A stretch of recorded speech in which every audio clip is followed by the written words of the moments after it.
Welcome to another episode of the Pierce Brothers. I'm Joe, and today we're going to be taking a look at the Springfield Prodigy.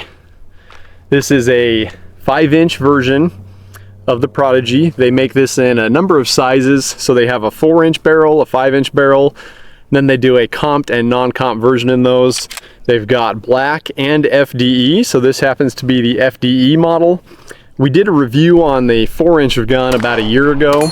I got that gun used and I didn't know what it had been through when I got it. So there's been there's mixed reviews on the Prodigy. I guess that's what I'm trying to say, mixed reviews, and I wanted to get one fresh out of the box, put it through some rounds and see what it would do and give an honest review of it. Now, in order to kind of understand what this gun's supposed to compete with, I guess we got to kind of lay those rules down. So the Prodigy, in my opinion, Springfield released this to kind of be a competitor with, or a price point option for those seeking a double stack 1911 in 9mm, like a 2011 Staccato. So this is about half the price of a Staccato at around $1,500 depending on the model you get. So that's not a budget gun by any means. Now, to start off, we're going to talk about the issues we had. Now, I typically, when I review a gun, I want to shoot it and not clean it. I want to know how well it will function and if it will have issues when it does get dirty. This gun is pretty dang dirty, I will say. We're over 1,000 rounds now total.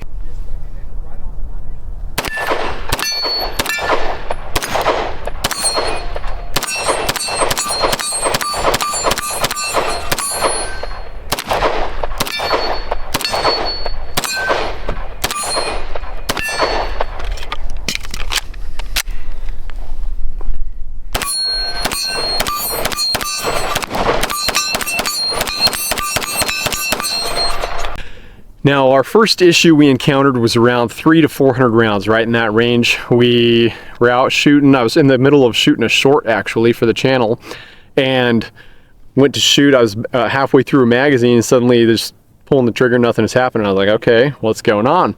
You can see on that short there as I was filming that last round, the hammer just went down, and it is broken. So we'll just have to send that gun back to Springfield and see what's going on. It won't stay cocked, so we broke something in there, spring or sear, who knows. So first thought was, okay, maybe the sear or the sear spring broke, one of those things. So we took it home, pulled it apart, took a look at it. Sear spring wasn't broken, sear was just fine. I actually ordered a new sear, and before that, I thought, okay, well, I'm gonna order the parts, see what it is, pull it apart. Nothing was broken. So we swapped the sear spring from this gun with one of my Savage 1911s. Put the Savage 1911 sear spring in here. Nice thing is, it's 1911 style gun, Series 70. Parts are everywhere, and there are a lot of companies making parts for the Prodigy just because they are a popular gun these days.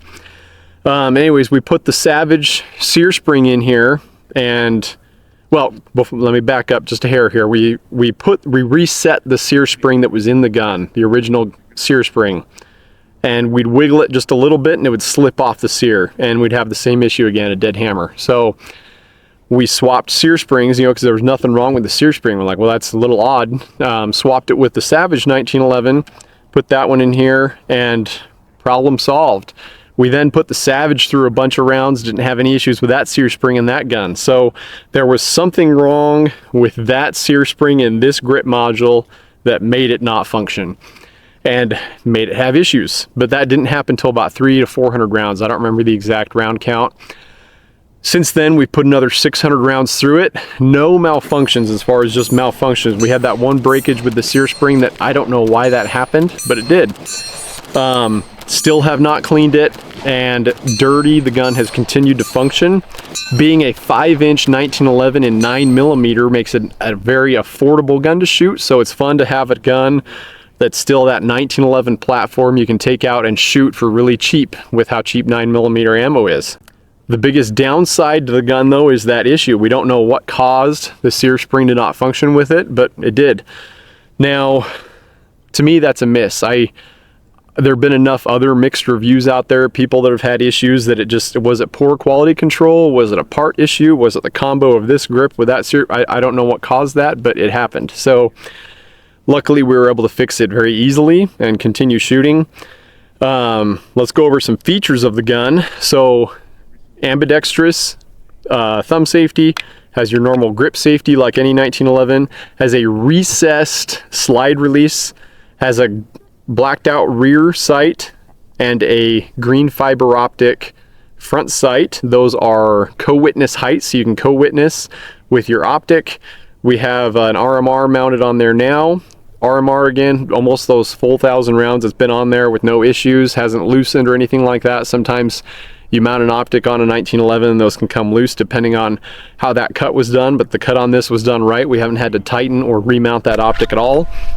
So a lot of good things to say about the gun. You know, reliability good when it was dirty, still functioning when it's dirty, and it's been a fun gun to shoot. Very low recoil with how heavy that 5-inch slide is. If you want a faster cycling gun, I'd say go for the 4-inch version. So that being said, did they hit the mark with that at a price point, you know, 2011 at $1,500? I would expect my gun to not have any issues, period. So I'm pretty disappointed in the price point versus my experience.